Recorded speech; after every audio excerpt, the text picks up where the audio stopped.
ठीक कर लो तो ठीक हो जाओ। अब उसमें से दाता चूंकि बता रहे हैं कि खुली आंख से तेरा दर्शन जो पाया, अंदर की बात छोड़ दो, जब गुरु का दर्शन होता है तो क्या होता है? मिटे सहज में मान, मैं तो साहब डिस्ट्रिक्ट जज था, मैं तो साहब SI नंबर 1 था, गुरु के आगे आके खत्म होना।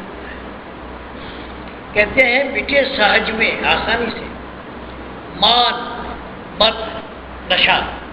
हमारे पास तो 10 करोड़ का है, बैंक में फिक्स डिपॉजिट है, ये मत है नशा। मिटे सहज में मान मत मोह माया, और इसके लिए क्या हुआ? न जोगी न भोगी न जोगी। दादा कहते हैं कि ये सब पाने के लिए मैंने क्या किया? न जोगी न साधु न ज्ञानी बना मैं, न ज्ञानी सैल सिंह बना, न जोगी बना। लोग गए उनको गृहस्थी चलाना आता नहीं, जंगल भाग जाते हैं। 5 करोड़ साधु हैं हिंदुस्तान में जो निकम्मे हैं, कुछ नहीं करते। ये घर जब नई समस्याएं हल कर पाते हैं तो रात को निकल देते हैं घर छोड़ के। दादा कहते हैं न जोगी न साधु न ज्ञानी बना मैं, न भोगी, और ये भी नहीं हुआ, न भोगी या साधु न मानी बना मैं। मान है। अच्छा अब ये देखो,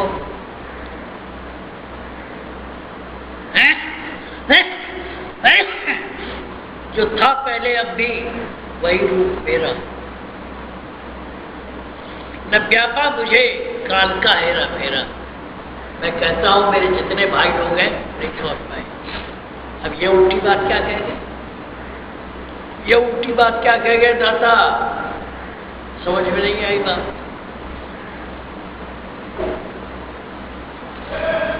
कहते हैं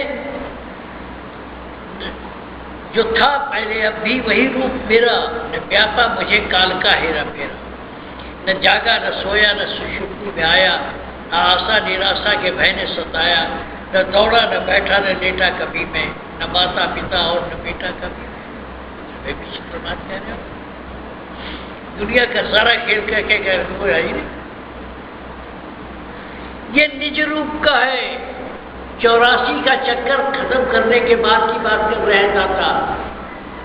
इसी भजन में 84 का चक्कर जब शुरू हुआ था, जब आप मच्छर और कीड़े मकोड़े बन करके आदमी बने हो और इस चक्कर से निकलोगे, वो रूप दाता कहते हैं मेरा हो गया है।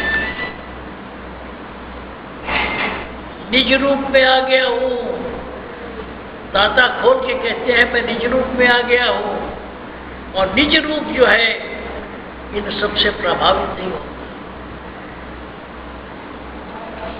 जब आप निज रूप में आ जाओगे तो दुनिया का तमाशा नीचे चलेगा, आप ऊपर पाओगे। कैसे? जैसे आप नीचे जो जाओ खुराफात करो, चांद ऊपर चमक रहा है, उसको उस पर कोई असर नहीं है। नीचे जो कुछ भी हलचल है, कल जो है हिमाचल में वो आ गया, भूकंप आ गया, मुंबई में उत्तराखंड में आ गया, गिरा पड़ा, चांद और सूरज को कोई फर्क नहीं पड़ा। कहते हैं निज रूप जो है उसी तरह समझो। कहते हैं जो था पहले अब भी वही रूप मेरा, मैं उसी रूप में आ गया हूँ जिस रूप में 84 शुरू होने के पहले हुआ था। न व्यापा मुझे काल का हेरा फेरा। चांद और सूरज पर या प्राकृतिक शक्तियों पर नीचे की हलचलों का कोई असर नहीं पड़ता। 2013 है या 1905 है जब कांगड़ा में भूचाल आया था, जिसका जिक्र परम दयाल जी अपने सत्संगों में करते थे। 1905 है कि 2013 है, इसका असर निज रूप पर नहीं है। कहते हैं जो था पहले अब भी वही रूप मेरा, न व्यापा मुझे काल का हेरा फेरा। न जागा न सोया न सुषुप्ति में आया। जीव जो है जागता है, सोता है, सुषुप्ति में आता है, निज रूप इनसे ऊपर है।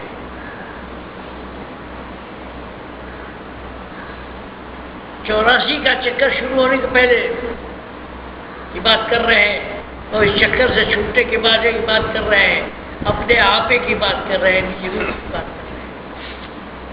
बाकी लोग समझ नहीं पाएंगे। जो था पहले अब भी वही रूप मेरा, न व्यापा मुझे काल का हेरा फेरा, न जागा न सोया न सुषुप्ति में आया, न आशा निराशा के भय ने सताया। और वो निज रूप न सोता है न जागता है, हाँ, न जागा न सोया न सुषुप्ति में आया, न आशा निराशा के भय ने सताया, न दौड़ा न बैठा न लेटा कभी मैं, न माता पिता और न बेटा कभी मैं। निज रूप जो है न किसी का बेटा है न किसी का माँ है, वो तो सिर्फ तमाशा दे रहा, देख रहा, साक्षी रूप में दाता उसकी बात करते। नहीं ब्रह्म माया का द्वंद्व मुझको है, द्वंद्व मुझको। नीचे रहते हो तो ये ब्रह्म है, ये माया है, ये चक्कर है, नीचे है, ऊपर नहीं है। नहीं ब्रह्म माया का है द्वंद्व मुझको, न उलझा सका कर्म का फल मुझको। साज रूप है और साज कर्म बानी, साज में साज की साज और निशानी। अब आप देखो, आप व्यास की बात करते हैं, जब बच्चा पैदा हो तो एक ही वजन में बहुत सी बात क्या कहता,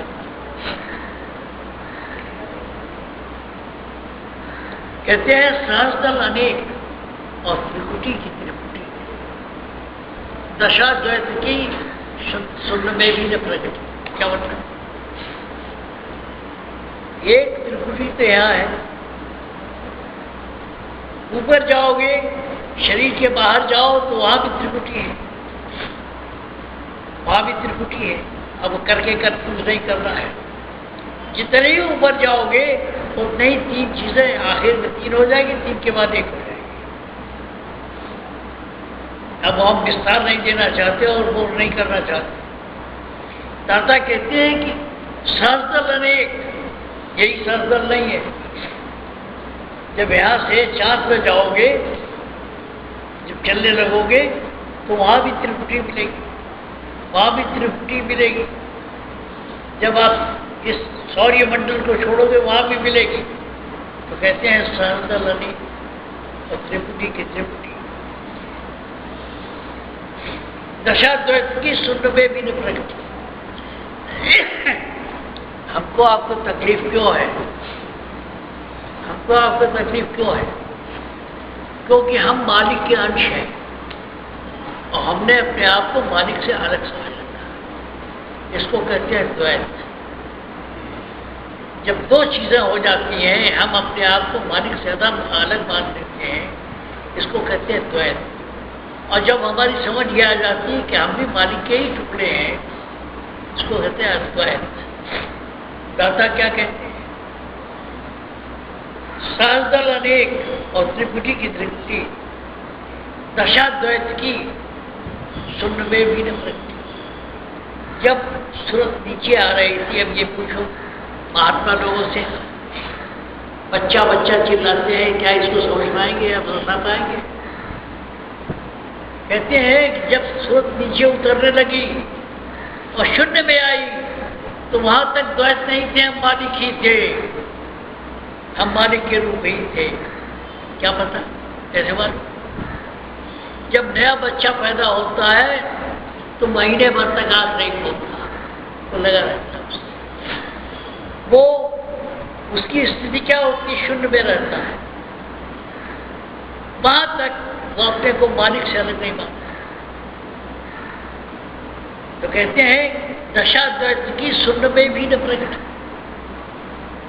ब्रह्म और माया का चक्कर तो नीचे ही है, ऊपर नहीं है। जो आर्य समाजी लोग कहते हैं कि हम ब्रह्म और द्वितीय राष्ट्र कुछ इस तरह कहते हैं, हम ब्रह्म तो क्या नास्ती, एक वो ब्रह्म है, द्वैत का नाम। अब वो इस चक्कर, ये चक्कर खत्म हो जाता है जब त्रिकुटी से ऊपर जाते हैं। तो कहते हैं दशा द्वैत की, जब सुरत हमारी उतर रही थी, द्वैत तक आई, तो वहाँ हम मालिक से अपने को अलग नहीं मानते थे, हम अपने को मालिक में ही शामिल मानते थे। दशा द्वैत की शून्य में भी न प्रगति, शून्य में भी न प्रगति, महाशून्य में, महाशून्य अद्वैत का भाव छूटा। उल्टी बात हो रही। महाशून्य, जब आप यहाँ से चढ़ते हो, एक तो उतरने की बात की, अब चढ़ने की बात कर रहे हैं। इस से त्रिकुटी आए, त्रिकुटी से शून्य आए, शून्य से महाशून्य आए। महाशून्य में भी आपने देखो उल्टी बात हो गई। सूरत के उतरने की बात एक जगह कहा, सूरत के चढ़ने की बात दूसरी जगह कह रहे हैं। महाशून्य अद्वैत का भाव छूटा। महाशून्य में जब सूरत चली गई तो अद्वैत का भाव छूट गया। मैं मालिक का अंश ही मानने लगा, कोई दूसरा था ही नहीं। महाशून्य में अलग हूँ। दाता अपनी दशा बता रहे हैं, अलग हूँ, जिसको लिखा नहीं जा सके, तुम्हें दिखा नहीं सकता। अलग अगम हूँ, जिसे तुम खा नहीं ले सकते। अनामी बना हूँ, अलग हूँ, अगम हूँ, अनामी बना हूँ। कहूँ कैसे, कहाँ और क्या? तो मैं क्या बताऊँ मैं किस हालत में हूँ?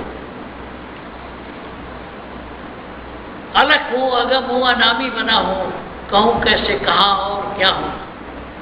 गुरु राधा स्वामी ने आकर सिखाया, मेरा रूप मुझको सहज में लिखाया। राधा स्वामी के गुरु ने मुझको अपना रूप समझा दिया, बता दिया। और अब क्या हाल है, कैसे कहूँ यार, कह नहीं पा रहा हूँ अपनी दशा में। ले थोड़ा सा ठंडा पीला, कहाँ चली गई? हाँ सुनो, अभी मैं और बोर करूँगा, अभी और बोर करूँगा। मैं बीमार हूँ, आदमी को बुखार आ जाता है, घर रहता है, छुट्टी ले लेता है। अब देख रहे हो यहाँ गले पर पोस्टर लगा हुआ है, अगला आदमी समझता है मैं बड़ा बीमार हूँ। क्या दिखा रहे हैं दाता? देखने वालों को नजर चाहिए। जरा एक घूंट ले लूं।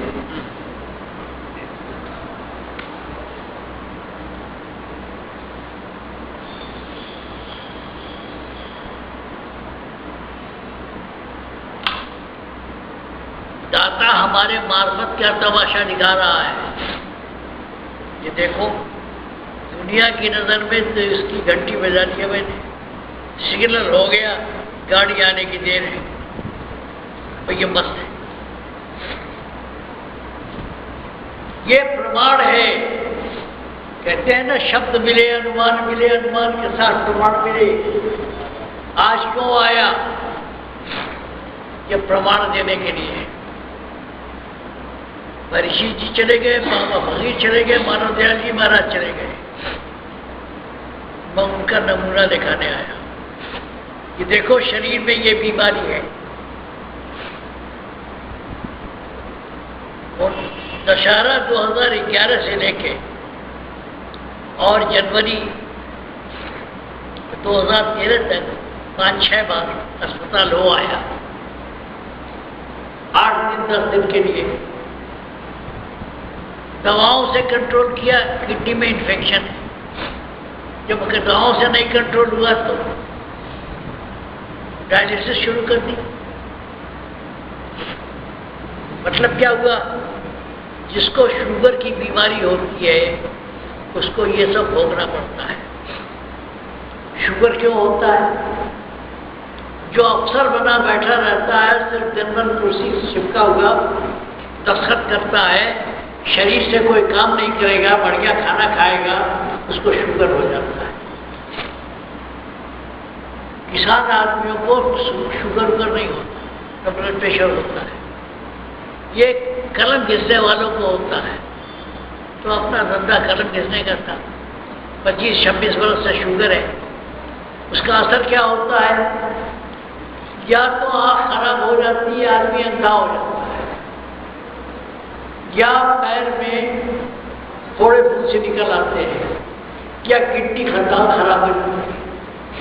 हमारे ऊपर दया हुई कि किडनी खराब नहीं हुई, किडनी पर छूट लग गई, इन्फेक्शन आ गई। तो अब उसको कंट्रोल करने के लिए दवाएं 15-20 दवाएं खा रहा हूं। अब डायलिसिस होती है। डायलिसिस में क्या है, शरीर में एक जगह छेद करके खून निकालते हैं और 4 घंटा लिटाए रहते हो एक पोजीशन, और एक तरफ से खून निकालते हैं, साफ करते हैं, दूसरी तरफ से डालते हैं। तो हफ्ते में बुधवार को और शनिवार को मुझे अस्पताल जाना पड़ता है। डायलिसिस छोटी मुंह बड़ी बात। या तो पहले प्रधानमंत्री बीबीसी को हुआ था, जयप्रकाश नारायण को हुआ था, और 2-4 आदमी को तो चल रहा है, कोई चिंता नहीं। तो तमाशा क्या हो रहा है कि जिसको जो भी तकलीफ इसको है, शरीर का है, मन मस्त है, आत्मा मस्त है। ये दिखा रहे हैं परम दयाल जी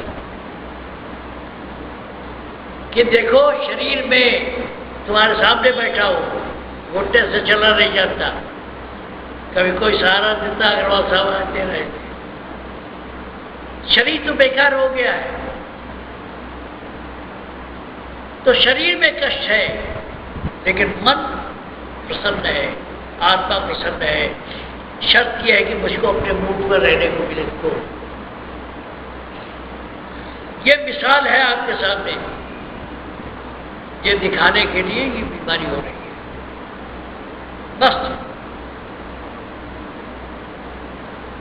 मस्त हो, पैसा जरूर खर्च हो रहा है, लेकिन दाता ही दे रहा है कहीं न कहीं। तो क्या है इसका करने का क्या? पार्वती जी की तरह मैंने तपस्या नहीं की थी, वाल्मीकि की तरह तपस्या नहीं की थी। अरे भाई, जितना बन पाया गृहस्थी और नौकरी चाकरी में उतना अभ्यास किया, उतना ही अभ्यास करता है। कोई कहे 6 घंटा करता है, 9 घंटा करता रहा, ये झूठ है। जितना मौका मिला, कभी कभी नहीं भी मिला, जो भी गुरु ने बताया वो अभ्यास किया।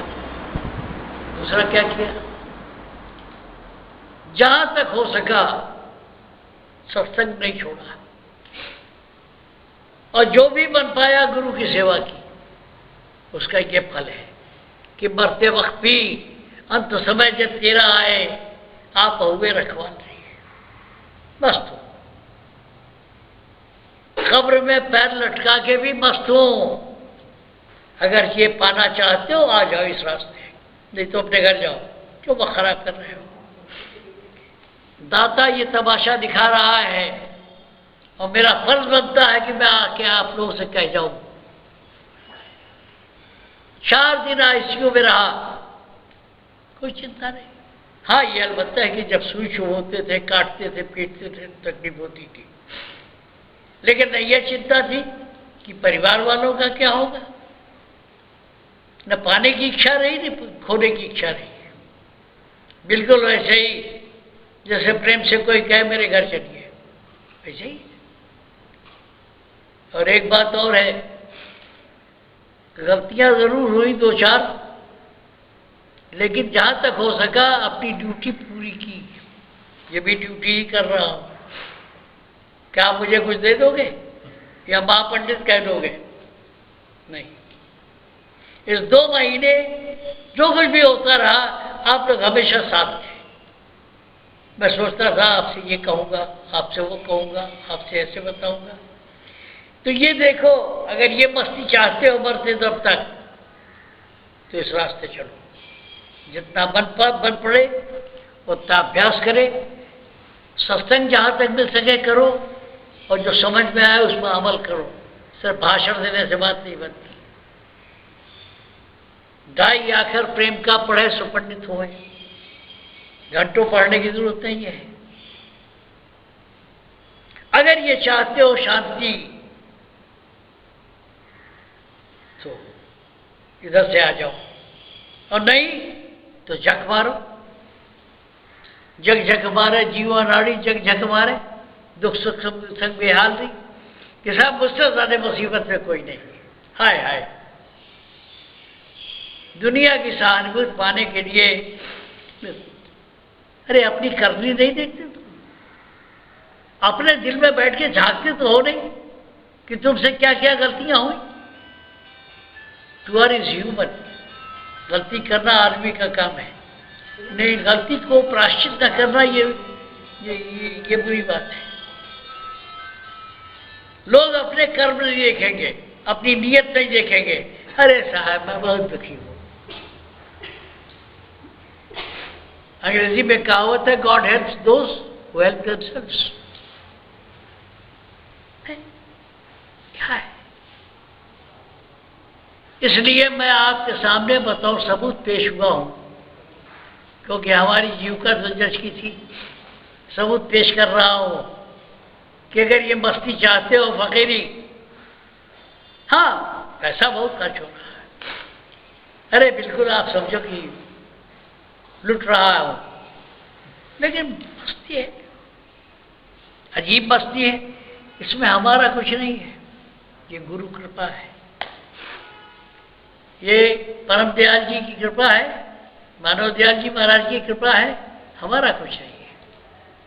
नहीं कुछ किया, न कर सका, न करने योग शरीर। जो कुछ किया सो हरि किया, भाई कबीर कबीर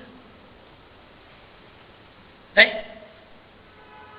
अगर ये मस्ती चाहते हो, स्लीपिंग पिल्स खाने से कुछ नहीं होगा। रात को नींद नहीं आती है। गालिब ने कहा मौत का एक दिन मुअय्यन है, रात भर नींद क्यों नहीं आती?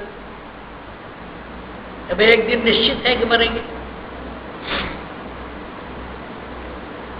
तो रात भर चिंता में है उसी के मरेंगे तो क्या होगा।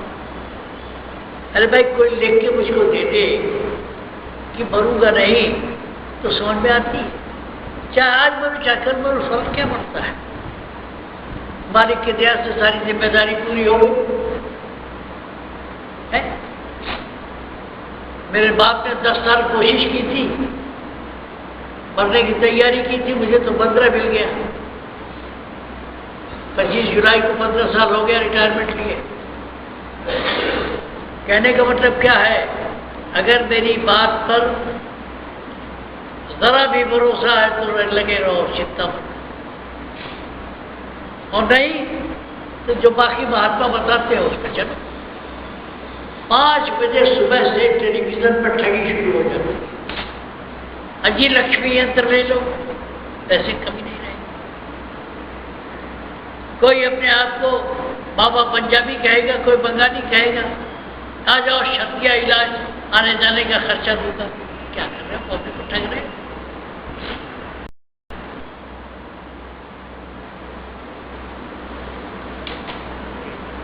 राधा स्वामी, मुझे बड़ी उत्सुकता थी आप लोगों से मिलने का। 12 मई को सत्संग हुआ था और आज 14 जुलाई है। 2 महीने 2 दिन बाद हम लोग मिल रहे हैं। बड़ी उत्सुकता थी आप लोगों से मिलने की। हम भी बेचैन थे। ये सत्संग महर्षि दाता दयाल की तरफ से, पंडित फकीर चंद जी महाराज की तरफ से, मानव दयाल जी महाराज की तरफ से और अपनी तरफ से दे रहा हूँ। बेतकल्लुफी से दे रहा हूँ। अब तक तो समाज का लिहाज था थोड़ा बहुत कि भाई कोई बुरा न मान जाए, कहीं बेअदबी न हो जाए सामाजिक, लेकिन आज खुल्ला खुल्ला कह रहा हूँ। नोटिस मिल चुकी है, गले पर छुरी चल रही है, हफ्ते में 2 दिन डायलिसिस को होगा। लेकिन ये आप लोगों से मिलना और जब तक सांस चल रही है आप लोगों की सेवा में खड़ा रहना है। किसी से कोई लेना देना नहीं। मुझे मालूम है कि मौत चाहे आ जाए चाहे कल आए चाहे 10 साल बाद आए, कोई फर्क नहीं पड़ता। अगर नहीं कहूँगा जो आज कहने की सोचता हूँ, तो मैं समझता हूँ कि इन गुरुओं के प्रति हम अपनी सेवा नहीं दे पाएंगे। देखो, महर्षि जी जितने महान थे, एक बात और बता दूं, 11 फरवरी 38 को मैं पैदा हुआ। बोलिए महाराज जी। खत्म करो यार, बैठो। 11 फरवरी 1938 को मैं पैदा हुआ। मेरे बाप माँ हमारी पैदाइश के पहले से सत्संगी थे। दादा दयाल के खास सत्संगी थे। दादा दयाल ने उनको आचार्य बनाया, कहीं खामोश आदमी थे, हल्ला दंगा नहीं करते थे, किसी को मालूम नहीं होता। और 23 फरवरी 1939 को दादा दयाल ने शरीर छोड़ दिया। इसका जो अर्थ हो समझो।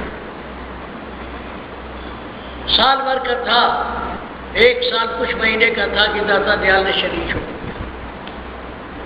और एक बात कहूँ, मैं परम दयाल जी महाराज का बड़ा आदर करता हूँ और उनकी फोटो रख के सत्संग कर रहा था।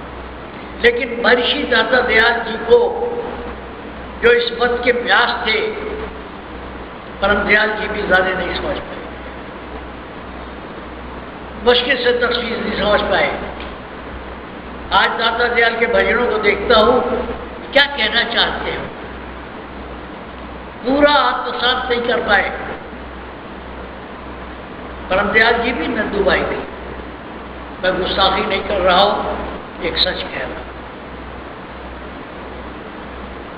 और देखो, जिसको सुनना होगा, जिसका भाग्य होगा, वो सुनेगा। जिसको अच्छा न लगे उठ जाए, कोई फर्क नहीं पड़ता। किसी क्या लेना देना। आता है तूफान आने दे, कश्ती का खुदा खुद हाफिज है। मुमकिन है कि इन मौजों में कोई बहता हुआ साहिल आ जाए। इसलिए असल फकीरी जलवा जलाल में कुछ कहने की कोशिश की। पहला भजन पढ़ो। सतगुर परम दयाल री कोई कदर न जाने। दाता ये नहीं कहते हैं कि मैंने कह दिया तो मान लो। सतगुर परम दयाल री कोई कदर न जाने। दुखी होके दाता कहते हैं। उनका एक शेर है, सुनते नहीं है दुनिया के काफिर मेरा कलाम, बेदार होके कहता हूँ ताबीर को। दुखी हो जाते थे, कितनी अच्छी अच्छी बातें कहना चाहता, कोई सुनने वाला समझने वाला नहीं। तो क्या कह रहे हैं, सतगुर परम दयाल जी कोई कदर नहीं जाने। क्या दया करती है, कैसे करती है? सिर्फ कह देना मानने लायक नहीं है। जो बात कहते हैं वो तार्किक कहते हैं, वैज्ञानिक कहते हैं। अरे दादा आज जिंदा होते तो मैं उनका पैर छूट चाटता। ये है धरे जो भार उठावे, काटे यम का जालरी। ये है धरे जो भार उठावे, काटे यम का जालरी। कोई कदर नहीं। गुरु तो सदगुरु मुक्त होता है, उसको जरूरत नहीं होती है शरीर धारण करने की, लेकिन दुनिया के भले के लिए वो शरीर धारण करता है। दाता मुक्त थे, परम दयाल जी मुक्त थे, लेकिन आप लोगों की सेवा के लिए उन्होंने शरीर धारण किया। कहते हैं देह धरे जो भार उठावे। ये जो अज्ञानी लोग आसपास हैं, इनके कर्मों का बोझा उठाते हैं। देह धरे जीव भार उठावे, काटे यम का जाल। यम कहते हैं यमराज को, यम कहते हैं काल को। उसने जो जाल बिछा रखा जीवों के आसपास, उसको काटते हैं। फिर ये कह के फरमा के चुप नहीं हो जाते दाता, अपनी बात को तायीद करते हैं, उसको तायीद करते हैं। कैसे? जीवा नाड़ी जग जग मारे, दुख सुख संग बिहारे, कोई कदर न जाने। जीव अनाड़ी है। आज वो टैक्सी वाला मिल गया था, दाढ़ी बाल लगे हुए थे, अनाड़ी था। अनाड़ी किसको कहते हैं? अनाड़ी उसको कहते हैं जिसको काम करने का शऊर न मालूम, जिसको ढंग न मालूम। तो हम आप अनाड़ी है। जीव अनाड़ी, जग जग मारे।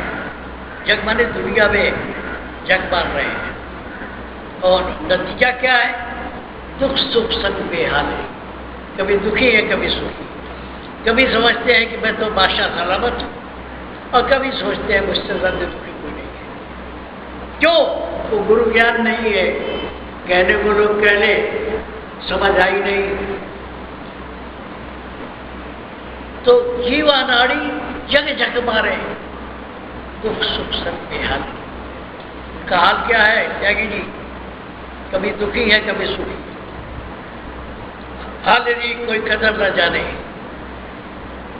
अब क्या है, जब कोई सत्संगी नया आता है तो उसके दिमाग में और दिल में कोई समस्या होती है कि महाराज ये समस्या है, इनकम टैक्स वालों ने नोटिस जारी कर रखा है, मैं क्या करूँ? मुझे ये चिंता है कि मैंने तो गबन किया है पैसा, क्या करूँ महाराज? कैसे छूटूंगा?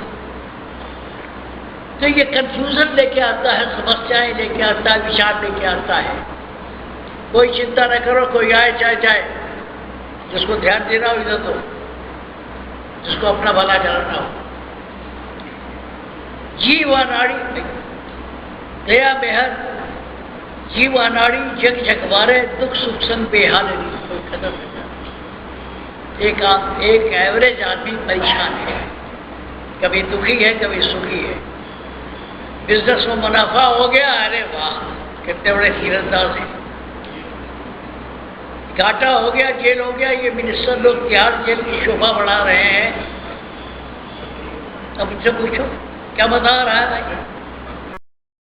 किसका किसका नाम है? तो कहते हैं कि जीव अनाड़ी, जग जग मारे, दुख सुख संग बेहादरी, कोई कदर नहीं जाती। गुरु क्या करता है? छूटन की वो युक्ति बतावे, छूटन की वो युक्ति बतावे, घट पे चलावे चाले। प्रताप सिंह आए, महाराज हमें ये बात है, तो कैसे छूटोगे? ये रास्ता बताता है। भला किसका होता है? जो उसमें विश्वास करता है, जो अपनी अकल से चलता है, उसका कभी होना नहीं होता। छूटन की वो युक्ति बतावे, बेटा तू ये कर, और दूसरा क्या करते हैं? घट में चलावे चाले, नामदान दे करके अभ्यास कराते कुछ खरीद। छूटन की वो युक्ति बतावे। ये जो तुम्हारी दुनियादारी की समस्या है, इसको इस तरह निपटोगे। और दूसरे नामदान दे करके तुम्हें अभ्यास सिखाते हैं। दाता क्या कहते हैं? छूटन की वो युक्ति बतावे, घट में चलावे चाले, दया मेहर से निज वचन सुनावे, कर दे माला माले। नहीं, दया वचन से निज वचन सुनावे, बेटे घट नुकसान। जो दुख आपको सुबह और शाम सोने नहीं देती है, दया और मेहर। दया क्या है और मेहर क्यों है? मेहर क्या है? दया वो है कि आपकी दशा देख करके दुखी होता है गुरु, उसको तो दया कहते हैं। और मेहर क्या है? आपने सेवा की, मैं खुश हो गया, ले जाओ भाई, ये दिल्ली का राज तेरा है। जैसे यहाँ के मुगल बादशाह लोग कहते थे, किसी से प्रसन्न हो गए, कहने लगे तू हो फला करने फला जगह गए, पटौदी का नवाब हो गया, जा ऐश कर। ये प्यार है, दया वो है तुम्हारी दखल। तो कहते हैं कि दया मेहर निज वचन सुना है, बकवास नहीं करता गुरु, दया करता है, मेहर करता है। दया मेहर निज वचन सुनावे, कर दया मेहर से बेटे घंट दुख साले। जो आपके घट में, जो आपके शरीर में, जो आपके दिमाग में, खोपड़े में जो समस्या बड़ा दुख दे रही है, उसको मिटा दीजिए अपने वचन का। फिर क्या कहते हैं?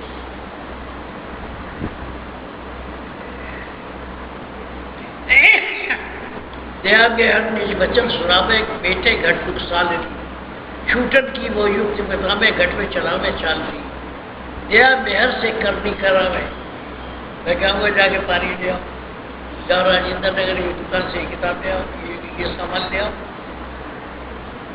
ये सब गुरु कराता है आपके भले के लिए। उसको गुरु दया मेहर से करनी करावे, वचन सुनाती और फिर उस हिसाब से काम कराते, सेवा लेते हैं।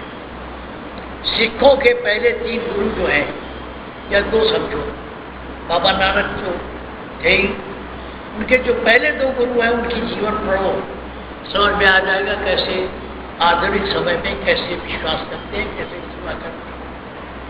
वो जबान देखो, बाबा ने कह दिया दिन है, रात है, रात है।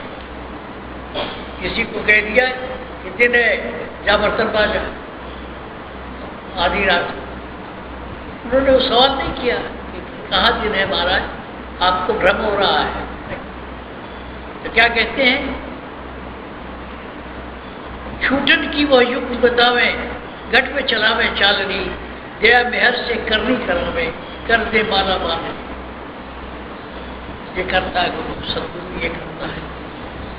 बाकी लोग तो अपना अपना झंडा गाड़ते हैं कि भाई फला जगह भी हमारा आश्रम है, वहाँ भी हमारे आश्रम है, 2 लाख आदमी है, 5 लाख आदमी, ये करते हैं।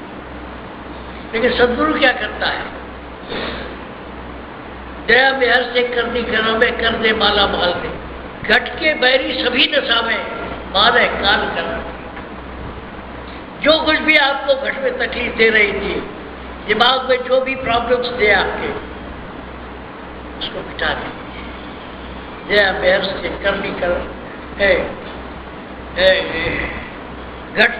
घट के बैरी सभी नसावे, मारे काल कराल नहीं।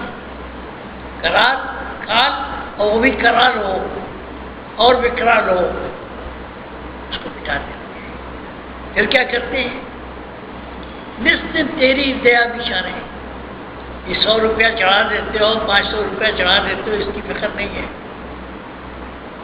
ये तो भला होगा संगत का। कहते हैं निस्दिन तेरी दया बिचारे, यही नहीं कि जब सत्संग में आओ तभी 24 घंटे सदगुरु अपने शिष्य का भला चाहता है। लेकिन किसका? जो सुन के अनसुनी कर देते हैं उनका नहीं, जो सुन के उसमें चलते हैं, बगैर सवाल जवाब किए उनका भला होता है। कहते हैं निश्चित तेरी दया बिचारे, जस माता संग पाले। बच्चा जैसे, बच्चे के लिए जैसे माँ चिंता करती है, खेलने गया है, आया नहीं अभी, कहीं ऐसा रहो कि उसको चोट लग जाए। माँ जो है 24 घंटे सुई लगवा देगी, इसको ये बीमारी न हो जाए, तो न हो जाए। उसी तरह सदगुरु माँ की तरह होता है। कहते हैं निस्दिन तेरी दया बिचारे, जस माता संभाल रही। क्या है आखिर में सोचो, अरे दादा तुम क्या कह गए, दुनिया बेवकूफ की समझ नहीं पाएंगे। अंत समय जब तेरा आवे, आप हुए रखवाले। जब मरने लगे, आप शरीर छोड़ने लगे, तो सदगुरु रखवाला होता है। मानो तुम्हारा भला, ना मानो तुम्हारा। अंत समय जब तेरा आवे, आप हुए रखवाले, कोई कदर नहीं करते। कैसे कैसे? परम दयाल जी कहते थे कि जब आदमी मरने लगता है, स्वामी जी ने भी कहीं लिखा है, हजूर राय सालिग्राम साहब ने भी लिखा है, उस वक्त रील चलती है, पूरी जिंदगी चलती है। तो अब क्या करता है गुरु? जब आदमी मरने लगा, शरीर छोड़ने लगा, क्या करते हैं? दया में कहते हैं अंत समय जब तेरा आवे, आप होवे रखवाले। डंडा लेके खड़े हो जाते हैं, ये मेरा जीव, इसको जाने दो। यमराज यमराज की ऐसी तैसी, जाने दो। कैसे? घट तेरे में प्रकट करा मैं अपना रूप विशाल। उस वक्त दर्शन देते हैं घट में, सदगुरु दर्शन देता है घट में। उस वक्त सारे ख्याल छूट जाते हैं दुनिया के। लोग कहते हैं ना कि मरते वक्त अगर राम का नाम आ जाए तो आदमी तर जाता है, तो राम का नाम आ जाता है, सदगुरु आ जाता है, नाम भी सुना देता है। तुम्हारी इच्छा, परिवार की तरफ रहो या गुरु के चरणों में रहो। तो कहते हैं कैसे दया करता है। अंत समय जब तेरा आवे आप हुए रखवाली, कैसे रखवाली करता है? खुद आकर के डंडा लेके चौकीदारी नहीं करता। क्या करता है? घट तेरे में प्रकट कर हमें अपना रूप विशाल, अपना रूप प्रकट करते हैं और उससे दया करते हैं। निकल जाए सांस, पकड़ चरण तू निज घर जावे, काल कर्म पामाल। कर्म धर्म ये वो, ये चार धाम की यात्रा और ये वो कुछ कर रही करा रहे लोग बकौल बकौल बन जानते, अकॉर्डिंग टू या उनके अनुसार। अग्रवाल साहब सब जगह दांत बोल के कहता है सही बात यहाँ करते हैं ना, आदमी इकट्ठा होते ना पैसा इकट्ठा होता है। क्या है? कहते हैं पकड़ चरण तू। दो बात है इसका मतलब कि अगर तू अपना भला चाहता है तो चरण पकड़ ले।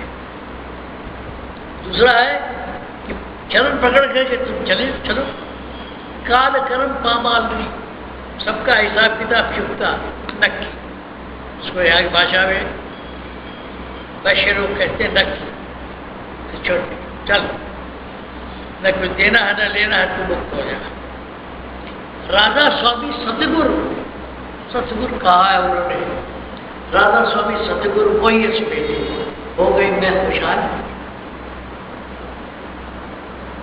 बेटना किसको कहते हैं? मिलना जुलना। दो आदमी जो मिलते हैं तो एक दूसरे के गले लगते हैं। कहते हैं राधा स्वामी सतगुरु वही हस बैठे, हो गई मैं खुशहाल। सतगुरु दीन दयाल जी कोई कदर नहीं जाता। बहुत भरा हुआ हूँ, बहुत कुछ कहना चाहता हूँ, क्या करूँ? मौका चाहिए। अब देखो तीसरे नंबर पर है, चौथे नंबर पर है उसकी सत्संग। इसके बाद तुम उलट चलो आसमान। हाँ उलट चलो आसमान, नीचे क्यों रहे? त्यागी जी उलट चलो आसमान। और नीचा क्या है? ये जो सहस्त्रदल कमल है, इसके बाद जो त्रिकुटी आती है, त्रिकुटी के नीचे नीचा है और त्रिकुटी के ऊपर ऊपर ऊंचा है। जैसे दिल्ली की सारी दूरी गांधी जी की समाधि से नापा जाता है, वहां लिखा हुआ है दिल्ली 0। उसी तरह नीचाई ऊंचाई कहाँ से नापे भाई? यहाँ से नापे, वहां से नापे, कहाँ से नापे? दाता ने कम जगह अपने भजन में एक बात को दोहराया है। उनमें से एक ये भी शायद 2-3 जगह ऐसा किया है। जैसे कहा है कि चिंता छाड़ के चिंता, ये कई बात को 2 बार कहा। इस भजन में भी दोहरा रहे हैं कि अगर पहली बार में समझ नहीं आया तो समझ लिया। दाता को क्या देना? उनके 2 बेटा भी नहीं था, 3 बेटियां थी। 75 साल पहले मर गए, शरीर छोड़ दिया, उनने क्या गए। तो कहते हैं सुनो तुम उलट चलो। आखिरी बात कहते हैं हाँ उलट चलो। आसमान नीचे क्यों है? बोल के तो कहेंगे आप क्या कहेंगे? त्रिकुटी से ऊपर चलो। ये जो खोपड़े में आसमान है उसको देखो, जिसको योग वशिष्ठ में गुरु वशिष्ठ कहते हैं चिराकाश, उसी को दाता कहते हैं आसमान। यह आसमान नहीं, जो खोपड़े के अंदर है, त्रिकुटी के ऊपर का जो आसमान है उसकी बात कर रहे हैं। तुम उलट चलो, हाँ उलट चलो, आसमान नीचे क्यों है? एक ही बात को ओवर एम्फसाइज कर रहे हैं, दोहरा के कह रहे हैं। क्यों कह रहे हैं? कि मैं कह रहा हूं तुम मान लो कि नहीं। उसका प्रमाण, उसका तर्क देते हैं। नीचे नीच, जितने छोटी तबीयत के लोग हैं, क्या कहूँ, उसके लिए बड़े अच्छे अच्छे शब्द हैं, लेकिन कहना संगत सत्संग की मर्यादा नहीं है। जितने कम बड़ी छोटी तबीयत के लोग हैं, नीचे नीच, नीच तो आई, और नीचे रहोगे तो उनकी संगत में रहोगे, आना पड़ेगा। नीचे नीच, नीच की संगत, नीच भाव में नीच की रंगत। नीचे रहोगे या तामसिक लोगों के साथ रहोगे तो कहीं न कहीं मजबूरी है, उनके कांटेक्ट में आओगे, उनके संपर्क में आओगे। नीचे नीच और नीच की संगत, नीच भाव में नीच की रंगत, और उनका ख्याल ले लोगे क्या, चल भाई एटीएम लूट लिया जाए, एटीएम लूट लिया जाए, तो नीच की रंगत में उसमें आ गई, रेडिएशन आ गया। इसीलिए संत लोग सबका छुआ खाते रहे, लोग कोई हो जाते। तो कहते हैं नीचे नीच, नीच की संगत, नीच भाव में नीच की रंगत। त्याग कुसंगत, तुम अपना भला चाहते हो तो क्या करो, ऐसे दुष्टों का साथ छोड़ो। जिसको सूरदास ने कहा कि छाणपन हर में विखर को संग, जाके संग को चंद्र व्रत भजन में बन। वही बात दाता कहते हैं, त्याग कुसंगत कर सत्संगत, अच्छे आदमी के साथ। ये सत्संग जरूरी नहीं है, अच्छे आदमी का साथ है। जिनके साथ बैठने ही खुराफात दिमाग में आने लगे, वो उनके साथ संपर्क अगर अपना भला करते। त्याग कुसंगत कर सत्संगत, भाव के दुख सुख क्यों सहना, दुनिया का दुख और सुख सहने की क्या जरूरत है। कहते हैं त्याग कुसंगत कर सत्संगत, भाव के दुख सुख क्यों सहना। दाता ने कह तो दिया कि वो ऊपर चल। प्रमाण क्या है? सीधा मार्ग जगत का, उल्टा संत का पंथ। जो कोई उल्टे पग चले सो पावे निष्कंठ। सीधा मार्ग क्यों? जब यहाँ से स्रोत उतरती है, त्रिपुटी आती है, त्रिपुटी से नीचे आती है, तो बुद्धि आती है। उस बुद्धि के अनुसार दुनियादार लोग अपना काम करते हैं। ये सीधा रास्ता है। और उल्टा क्या है? यहाँ त्रिपुटी पर ध्यान लगाओ और ये करो, आसमान की तरफ चलो। ये संतों का रास्ता है। तू भला चाहता है तो उल्टा चल, दुनिया तो ऐसे चल रही है, तू ऐसे चल। कहते हैं सीधा मार्ग जगत का, उल्टा संत का पंथ। जो कोई उल्टे पग चले सो पावे निष्कंठ। जो उल्टे रास्ते चलता है वो अपना काम पति पाता है, अपना मालिक पाता है। तुम उलट चलो, हाँ उलट चलो, आसमान नीचे क्यों रहना। नीचे क्या है? नीचे माया, नीचे काया, नीचे छाई, नीचे छाई, नीचे छाया। अब पूछो बड़े बड़े महात्मा जो घूम रहे हैं, खास करके राधा स्वामी मत वाले, उनकी समझ में आई कुछ की नहीं आई कि सबको नामीदान बांट रहे हो। नीचे माया, माया की लिमिट यहाँ तक है, त्रिपुटी तक है। जो माइंड की हाइट है, देवेंद्र जी सुन रहे हो, जो माइंड की हाइट है वो यहाँ आके खत्म हो जाती है। इससे आगे कोई सोचा नहीं। जितने साइंस, इन्वेंशन, थॉट्स दिखते हैं यहीं तक है। इसके नीचे ही माया है। इसको अगर पार कर ले गए तो माया से छुट्टी मिलेगी। नीचे माया, नीचे काया। आपका शरीर भी जो है, जो आध्यात्मिक त्रिपुटी है, उससे नीचे है। नीचे माया, नीचे काया, नीचे छाई, नीचे छाया। छाई क्या है? छाई क्या है? जो एक इल्यूजन होता है, जो भ्रम पैदा होता है, किसी चीज़ में जो झाई लगती है, जो खराबी आ जाती है, किसी बर्तन पर आ गई झाई लगने की, उसकी जो छाया है वो भी नीचे ही है। आगे क्या कहते हैं दाता, इसके भरम में जो कोई आया सो तो रहा हिम्मत बनाया, वो दुनियादारी से जीवन भर के चक्कर से छूट नहीं पाता। नीचे माया, नीचे काया, नीचे छाया, नीचे झाई, नीचे छाया, इसके भरम में जो कोई आया सो तो रहा हिम्मत बनाया। उसको तो जैसे पुलिस वाले मुझसे पकड़ते हैं बनाते हैं, औ के भरम में क्यों बह? दाता कहते हैं कि दुनिया की लहर में क्यों बह रहे हो, इधर निकल आओ। बड़ी बाढ़ आई है यूपी में, आसाम में, बिहार में बड़ी बाढ़ आई है। कोई आदमी बह रहा है तो उसको निकाल करते हुए कहा आ जा रहे हैं, भाव के भरम में क्यों रहना, क्यों बहना, तुम बोले चलो आसमान। ऊंचे गंग तरंग है, मोटी बुद्धि वालों के लिए कहते हैं, गंगा की लहर जो है ऊंचे है। कहाँ है? गंगोत्री। ऊंचे गंग तरंग है, ऊंचे जमुन का नहीं, जमुनोत्री भी ऊपर ही, जहाँ हो उससे ऊपर ही है। ये मोटी बुद्धि वालों में नहीं कह रहे हैं। नहीं समझ में आया? क्यों चलो ऊपर? ऊंचे गंग तरंग है, ऊंचे जमुन का नीर, ऊंचे सरस्वती धार है, सिंधु अथाह गंभीर। जब दाता ने ये लिखा था तो पाकिस्तान नहीं बना था, सिंधु नदी को भी शामिल किया हुआ था। सिंधु का भी स्रोत ऊपर ही है। सरस्वती नदी जो लुप्त हो गई है उसका भी स्रोत ऊपर है, इसलिए ऊपर चल, ऊपर चल। ये मोटी अकल वालों को बता रहे हैं।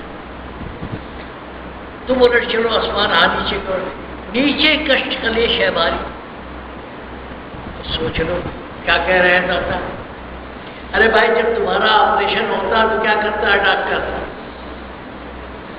क्लोरोफॉर्म सुना देता है, सूरत को जबरदस्ती ऊपर पहुंचा देता है और नीचे चीरफाड़ होती है, तकलीफ नहीं होती। और अगर उसका क्लोरोफॉर्म खत्म हो गया, बेहोशी खत्म हो गई, तो तकलीफ शुरू हो जाएगी। या ऑपरेशन के बाद टपकता है गाँव। दादा क्या कहते हैं? नीचे कष्ट कलेश है भारी, नीचे माया करे दुखारी। माया का भी लिमिट है, तक है, बहुत तकलीफ देती है। इसके भरम में जो है, कर्म भरम में पड़े संसारी। आज मुझको इतना तकलीफ है, खास करके शनिचर को होता है, शनिवार को ज्यादा दुख होता है।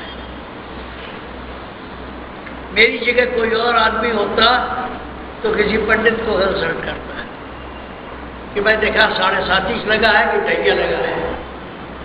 नहीं, भरोसा देता है। तो कहते हैं कर्म भरम में भाई किसी पंडित के पास जाओ, ये समस्या आई, ये कर ले, वो कर ले, ये पूजा करा, ये पाठ करा। तो कर्म भरम में पड़े संसारी, साथ में पावे माया खाए। और जितने घूम रहे हैं ये बस्तर पहन करके, दाढ़ी वाड़ी बना के समझ में आई नहीं।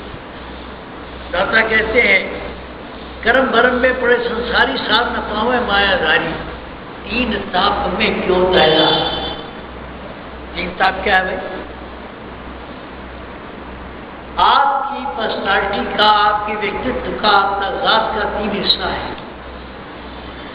जैसे 3 हिस्से में रॉकेट चलता है। कभी रॉकेट छूटता होगा देख टीवी पे, एक हिस्सा यहाँ गिरेगा, एक हिस्सा आगे गिरेगा, फिर अगला हिस्सा जो है चांद पे जाएगा। तो कहते हैं 3 ताप क्या है? शरीर का दुख, मन का दुख। शरीर ठीक है, मन में कोई ऐसी चोट है जो आदमी भूल नहीं पाता, उसको चैन नहीं ले रहे। जैसे गर्म ताबे पर मछली, तो एक तो वो ताप है शरीर का, एक मन का ताप है, और एक मन के ऊपर आत्मा को तो कोई दुख होता नहीं, लेकिन जो चीज़ है वो आप कभी आगे बताएंगे, बात फैल जाएगी। इसलिए आत्मा मान लो मोटे तो तीन सांप में क्यों जाएगा?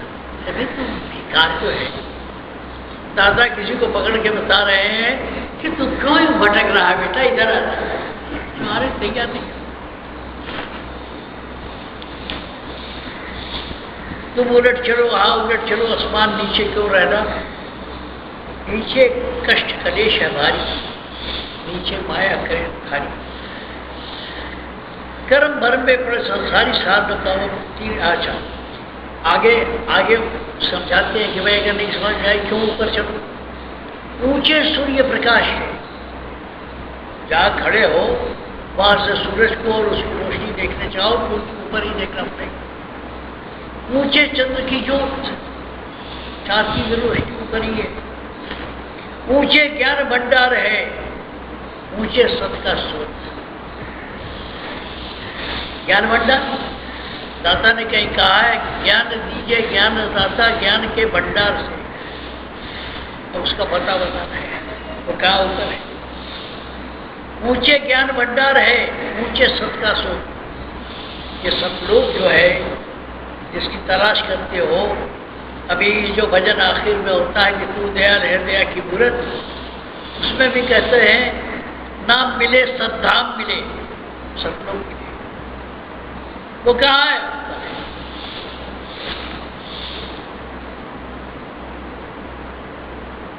ऊंचे ज्ञान भंडार।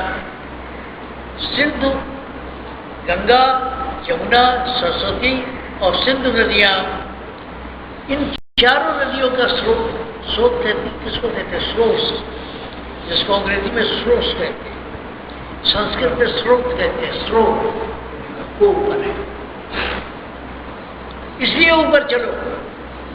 नीचे नीच, फिर कहते हैं दाता दोबारा, नीचे नीच क्रोध की घाटी। क्रोध ही नहीं है, क्रोध की घाटी भी है। जब इसके ऊपर चले जाते हो तो क्रोध नहीं आती, या आती भी है तो कम आती है। नीचे क्रोध, नीचे नीच क्रोध की घाटी, नीचे तृष्णा मोह उठाटी। नीचे तृष्णा मोह उठाटी। तृष्णा किसको कहते हैं? गर्मी के दिनों में राजस्थान में खास तौर से हिरण जो है, हिरण दूर से उसको दिखाई पड़ता है, भ्रम होता है रेत में कि पानी है, झील है, उसके पीछे दौड़ता है। वहां पहुंचता है कहीं कुछ नहीं, फिर आगे पहुंचता है। इस तरह दौड़ने को तृष्णा कहते हैं। तृष्णा कहते हैं इस तरह को भागता जाता है आदमी, भागता जाता है, मिलता नहीं। नीचे लोग, नीचे नीच क्रोध की घाटी, नीचे तृष्णा मोह उठाटी। मोह और प्रेम में अंतर है। प्रेम वो है जो मिलता नहीं, और प्रेम मोह क्या है? टेम्परेरी है। 2 मिनट के लिए आप उसके झांसे में आ गए। जैसे पराशर ऋषि नदी पार कर रहे थे, रास्ते में बच्छोदरी मिली, मोहित हो गए। देवता लोग अक्सर मोहित हो जाते हैं। मोह है, टेम्परेरी है, परमानेंट नहीं है। किसी संत ने कहा कि मोह वो है जो, प्रेम वो है जो जल्दी हटता नहीं, मिटता नहीं। तो कहते हैं कि नीचे नीच क्रोध की घाटी, नीचे तृष्णा मोह उठाटी। उठाटी क्या है? कोई चीज गलत जगह रखी हो। जूता आदमी सर पर रख ले और टोपी पैर के नीचे रख ले, ये उठाटी। गलत जगह कोई चीज रखी जाए, नीचे मोह उठाटी। नीचे नीच का है रहना। सारा जो व्यापार है, जो माया रची हुई है, नीचे रहोगे। फिर आगे क्या कहते हैं?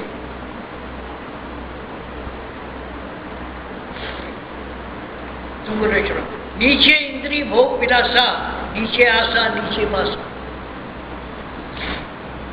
अगर अपने शरीर को देखो तो वो इंद्रियां जो भोग के लिए बनी है, वो शरीर के निचले हिस्से में है। सीने के ऊपर नहीं है, सीने के नीचे है। नीचे इंद्री, उन इंद्रियों की बात दाता कहते हैं। नीचे इंद्री, नीचे भोग विलासा, नीचे भरम की पड़ी है, नीचे लोभ की जलती भाटी, नीचे भरम की पड़ी है टाटी, नीचे नीच का है लेना, नीचे इंद्री भोग विलासा, नीचे आसा, नीचे पासा। अगर तुम्हारा पासा रहन अगर त्रिकुटी के नीचे है तो क्या होगा? दुनिया भर की आशाएं लगी रहेंगी कि अब ये कर लें, वो कर लें, वो कर लें, वहाँ यहाँ पैसा लगाएं, वहाँ नफा होगा या नुकसान होगा, इस सारा नीचे ही है। नीचे जो कोई करे निवासा, सो तो रहे दिन रात की रासा। तो कहते हैं यार दुनिया रहने लायक नहीं है, बड़ी खाए तुम सुधरो, दुनिया सुधर जाएगी। कहते हैं दाता नीचे जो कोई करे निवासा, जो त्रिकुटी से नीचे रहता है जिसका दिमाग, सो तो रहे दिन रात निराशा। नीची राह को क्यों चाहना? जो रास्ता नीचे जा रहा उसकी बात उसको क्यों चाहते हो? इधर आ जा। फिर कहते हैं ऊंचे सतपथ धाम है, और सतलोक वाली बात कही, सतपथ धाम कहाँ है? त्रिकुटी से ऊपर है। ऊंचे अगम अलेख, अगम और अलेख भी ऊंचे ही है। अगम क्या है? जिसकी था न पा सको। आजकल बाढ़ आया है, हरिद्वार में जमुना में डालो, कितना ऊंचा पानी है पता ही नहीं चलता। इसको अगम कहते हैं। अलेख जिसको देखा नहीं जा सके। ऊंचे अगम अलेख, ऊंचे राधा स्वामी नाम है, ऊंचे चढ़कर देख। जिस नाम को खोज रहे हो वो ऊंचे है। आँख खोल के सुनो, आँख चढ़नी जरूरी है। गुप्ता जी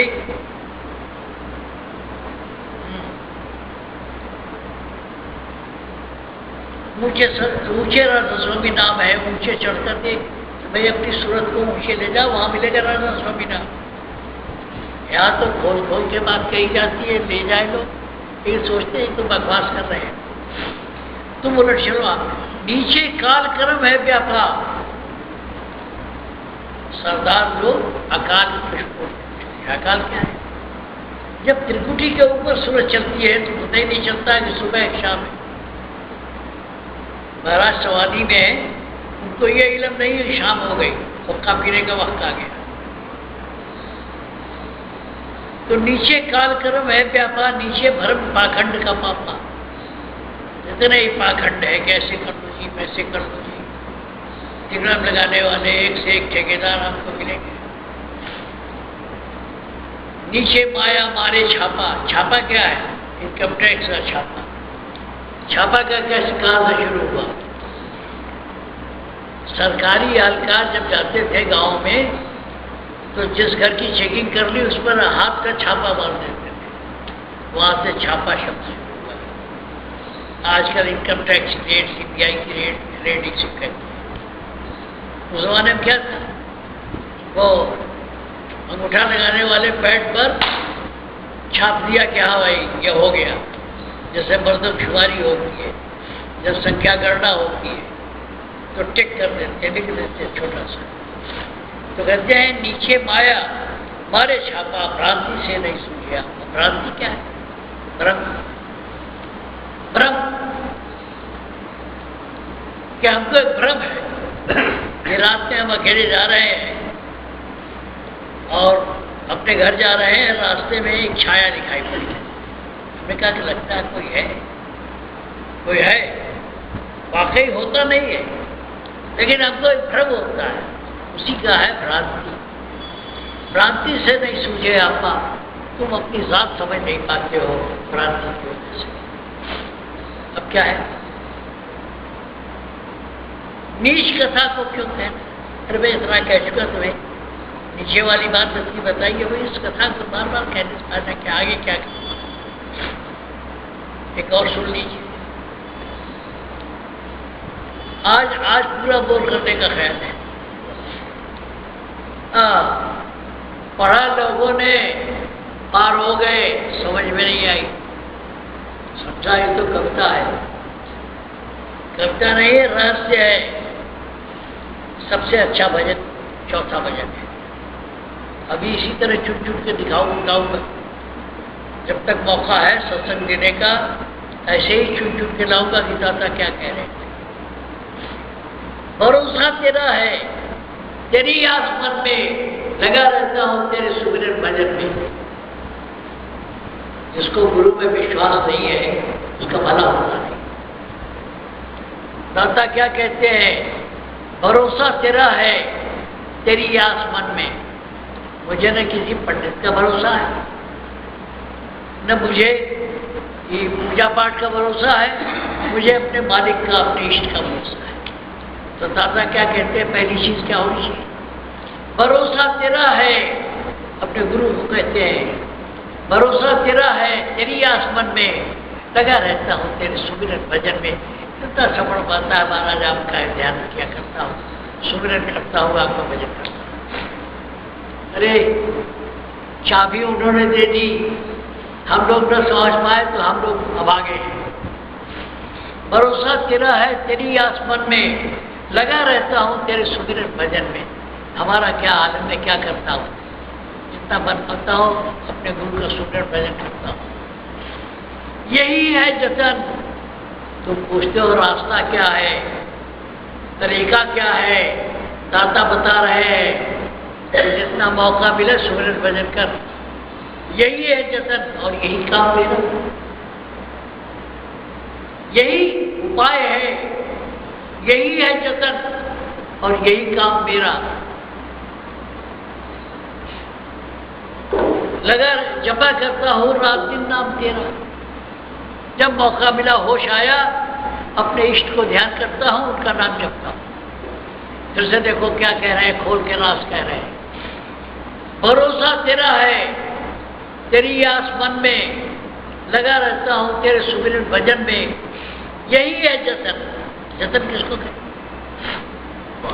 जब औरतें चूल्हे पर दूध चढ़ा देती हैं तो कोई और काम करने लगती हैं, उनका ध्यान रहता है कहीं ऐसा दूध ऊपर गिर जाए। हमने आपको कोई दे दी चीज, हीरा दे दिया, ये मैं प्रताप सिंह इसको रखूं, तो रात में जब जब नींद टूटती है जाके देखते हो है तो तक सलामत है कि नहीं। इसको जतन कहते हैं। भरोसा तेरा है, तेरी आस मन में। लेकिन जिसको भरोसा नहीं है अपने गुरु पर, पर क्या करेगा, क्या मारेगा? भरोसा तेरा है, तेरी आस मन में लगा रहता हूँ, तेरे सुमिरन भजन में। यही है जतन और यही काम मेरा। दूसरा क्या कहते हैं? तेरी मौज में रह के निस्दिन सुखी हूं। मालिक की मर्जी पर रह के, जिसको पीरे मुगा साहब कहा करते थे, मौज मालिक। जो जिस तरह जब पति मान लिया तो चाहे मारे चाहे प्यार करे। अब क्या है, मैं सबसे कठिन वक्त से गुजर रहा हूं संसार के देखने में, लेकिन उसकी मौज है। तेरी मौज में रह के जिस दिन सुखी हूं, दुखी नहीं हूं। जिसको अंग्रेजी में कहा गया है कि accept life as it comes. जैसे मालिक रख रहा, यही बात पीरे मुगा साहब कहा करते थे, मौजे मालिक, मौजे मालिक। बिल्ला भी बनवाए हुए। अरे भाई, जब पत्थर पे खूबसूरत मूर्ति उभारनी होती है तो जो कारीगर है वो जगह जगह छेड़ी मारता है। एक सुंदर मूर्ति बनाते हो, क्या करता है? गुप्ता जी, आपके पड़ोस में पत्थर चट्टे हैं, पत्थर बेचने वाले हैं, तो क्या करते हैं? जब पत्थर ले जाता है तराशता है, कहीं छेड़ी मारता है, कहीं काटता है, कहीं छांटता है, कहीं पॉलिश करता है। जिसने तुमको पैदा किया है वो जानता है कि आपको कैसे उभारा जाए। आप समझ नहीं पाते हो। तेरी लीला कौन समझे? उसकी डिजाइन, उसके माइंड में डिजाइन क्या है आपका कैसे उद्धार करेगा, कैसे ले चलेगा। आपको इंजेक्शन लगा रहा है, शरीर काट रहा है, ये विश्वास है कि आपके भले का हो रहा है, वही काम जरूर करता है। तेरी मौज में रह के जिस दिन सुखी हो, जिस माने रात, दिन माने दिन, रात दिन खुश हो। यह फकीरी मस्ती है जो सत्संग दिला रही है। बाकी एसी में बैठ के लेट के बैठा रहता, क्या जरूरत है यहाँ कुत्ते की तरह बोलने की। तेरी मौज में रह के जिस दिन सुखी हूं, नहीं भय न चिंता न जग से दुखी। हमारे साथ फला पैसा मार गया, फला ले गया, दुख नहीं। कहते हैं नहीं भय, ये भी डर नहीं है, ये काम किया कर पकड़ जाएंगे। न चिंता न जग से दुखी, तो दुनिया से कोई परेशानी नहीं है। लोगों को दुनिया की परेशानी, दुनिया बड़ी खराब हो गई, तो तुम अपनी बात करो।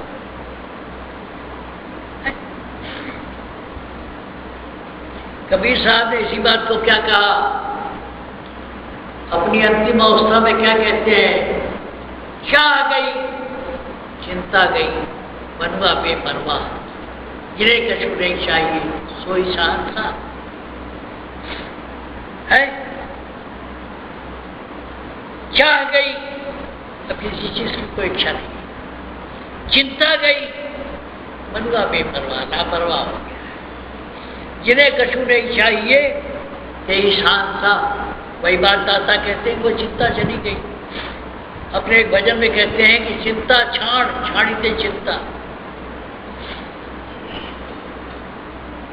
तेरी मौज में रह के जिस दिन सुखी हूं, I have accepted the life as it comes, क्योंकि उसकी डिजाइन है, कर्ता की डिजाइन है कि हम देवेंद्र सिंह को कैसे ले चलेंगे, क्या नौकरी कराएंगे, कहाँ शादी कराएंगे, कहाँ ब्याह कराएंगे, कौन सा काम कराएंगे, कोई डरता है। आप नहीं समझ पाते। हम आप तो जीव अनाड़ी है, जग जग मारे, दुख सत्संग बिहार दे। हमारी तकलीफें क्यों है? क्योंकि हम उसकी मर्जी पर नहीं रहते। जिसने हमको पैदा किया, भेजा, उसकी मर्जी पर नहीं रहते, इसीलिए दुखी है। दादा कहते हैं तेरी मौज में रह के जिस दिन सुखी हूं, नहीं भय न चिंता न जग से दुखी हूं। किसी पुराने पंडित के पास जाओ तो कहेगा बेटा ये विकार है, छोड़। तो गिरा देगा, काम क्रोध मन मोह लोभ अहंकार,